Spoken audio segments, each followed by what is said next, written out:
Botillaratzea.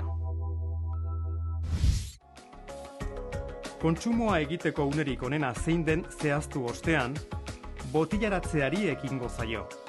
Sagardoa berde koloreko ohiko botilletan sartzen da. Horretarako aintzat hartu behar dira botillaren garbitasuna eta sagardoak airearekin kontakturik ez izatea. Behin botillaratuta, gure sagardoa merkaturatzeko prest dago. Berezi hartua etiketa erakutsiko du behar den moduan, eta baita Eusko Label etiketa ere, sagardoa Euskal Herriko sagarrarekin ekoiztu bada. Gaur egun botillaratzea urte osoan egiten den prozesua da, gure hozte gailuei esker. Botillaren tapoiak kortxoa izan behar du derrigor. Kortxoak ezin du porotsua izan. Hala balitz, botillan aire gehiegi sartuko litzatekeelako. Kortxozko tapoia oso elementu garrantzitsua da, sagardoa botillan behar moduan kontserba dadin. Merkatuan hainbat kortxo mota daude. Aglomeratuekin hasi eta naturalekin jarraitu.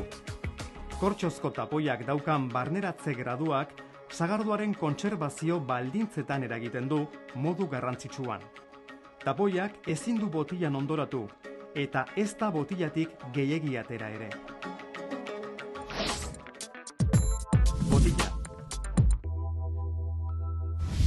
Beste hainbat edaritan likidoa edalontzira botatzen da zuzenean, baina sagardoarekin bestela egiten da. Buruaren gainetik botatzen da sagardoa, likido kopuru txikia, sagardo horrek edalontziak kolpatzean sagardoa hautsi eta oxigenatu dadin. Sagardoa botatzen duen pertsonak tente egon behar du, baina behartu gabe, lasai. Edalontzia dagoen besoak berantz luzatua egon behar du.